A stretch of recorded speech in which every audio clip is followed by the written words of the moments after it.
WDI. What is that? What is a WDI? Wood destroying insect inspection.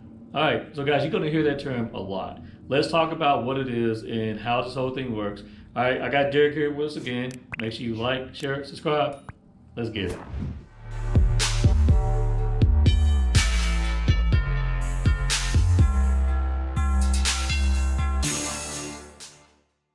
Hey guys, this is Sascha Chatman here, Chatman Realty Group. Once again, your favorite DFW realtor. And today we have Derrick Walls with Superior Inspections. He's here again to talk about what is a WDI. It's a term you're going to hear, especially for those VA buyers out there, and even if you're not a veteran, the other buyers out there, you're going to hear WDI and what that inspection is and how much it costs and why you need it.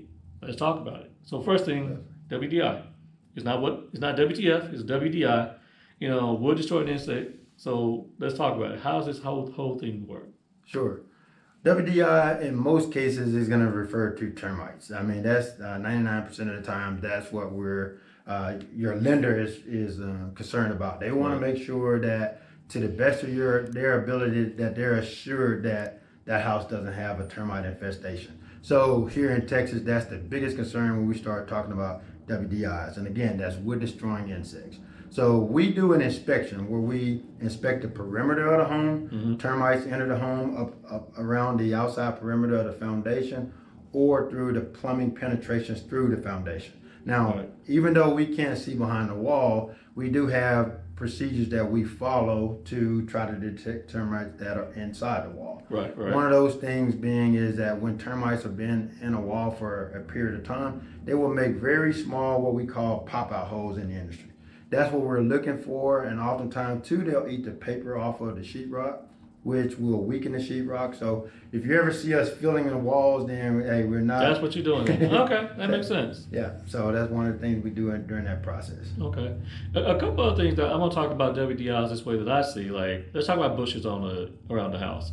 Sure. This is a big one with the VA loan process. That if your shrubs are touching the home, that gets called out as a conducive condition. Is that what it is? Yeah. Yes. So, well, first thing, what is a conducive condition?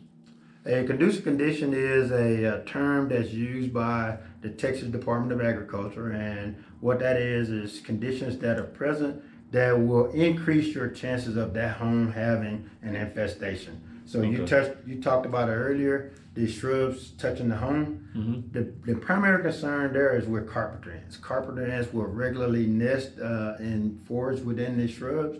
And the ideology is that if those shrubs are touching the home, ants are going to trail and they're going to go from the shrubs onto your home. So that's the reason why they want to have those shrubs trimmed back.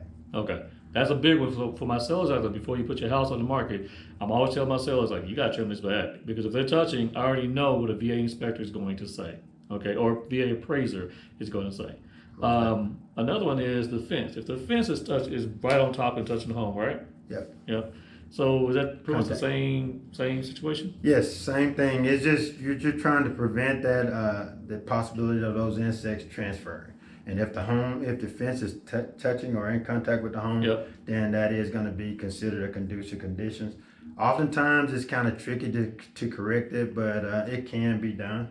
And that's something too that we point out during new construction. When that happens during new construction, we point it out. That way you can get the builder to correct it initially. But if we're talking about the fence as well, then we're probably talking about decks and wooden porches that are added onto the home as well. I see this a lot with decks. Yeah, most definitely. Yes. So it's about the same type of situation. Mm-hmm. Again, you just don't you want generally like about a 1/2 inch to 1 inch gap, and that just prevent those insects from being able to transfer across. And then just another thing to just kind of keep in mind too, as far as the wood destroying insect process is concerned. Oftentimes we find termites in the wooden fence. So one thing that I think is good for consumers to know, if we find termites within the wooden fence, and it's contacting the home, then that is a requirement that fence is treated. So that's something that's good to know, especially if you're a seller. If you get presented with that information, then just know you're going to have that fence treated. Right. So let's talk about that. Let's say you get a WDI report, and it is saying that it has conducive conditions. Before you close on the home, those conditions have to be met, and they have to be cleared. okay? Otherwise, the lender can't let you proceed with buying the home. So that does come up. So the question always comes, well, the seller takes care of it. 90% of the time, yes. But then a seller can say, no, I'm not going to do it. And the buyer has to take care of it. At the end of the day, the deal has to be taken care of. That's when your agent goes to work for you. So if I'm on the listing side, I got to go to work for you. If I'm on the buyer side, I got to go to work for you and get that condition cleared in order to be able to sell the home or to buy the home. It doesn't work out. It will sit there. In fact, let's talk about a story that me and Derrick went through. We both chuckled because he know what I'm about to bring up. We had a guy one time, Derrick didn't do the inspection, I was listing the home. And this inspector listed a conducive condition on the concrete behind the home because it was aftermarket concrete poured. And he said it was a conducive condition because it came too close to the home, which meant that it needed to be treated. So literally what he wanted to happen was for someone to come and drill holes in the concrete every 2 or 3 feet or something like this, and treat the concrete. And that came out to be like $5,000. To which my seller says, you don't lost your damn mind. I'm not doing it. So I'm sitting here between a rock and a hard place. I'm trying to figure out what in the world is this. Like, so I called Derrick, like, hey, is this a real condition? Like, what's the issue? So Derrick couldn't figure it out. You know, I went to 2 other inspectors to try to see, is this a real, true condition? And no one wanted to touch it because, I mean, an inspector wouldn't call out another inspector, obviously, right? Well, but what it was is, and this is why you want to hire an experienced inspector as well. Yes. Because what it turned out to be was the inspector actually mislabeled it. It shouldn't have been a conducive condition, but it was what they call an inaccessible area. Because like you said, That's what it was. that the concrete was poured aftermarket and it poured right up to the bottom of the siding. He wasn't able to view it, so he should have labeled it as inaccessible, but he was trying to cover himself, which you know, you kind of have to do that in the industry. Right. But at the same time, you don't want to do it to the detriment of your clients. Right. And in this case, he did, because he should have labeled it as inaccessible. And then that way it was understood that he couldn't see behind that area. Yeah. So, yeah, that was just, I think, some inexperience that came into play there.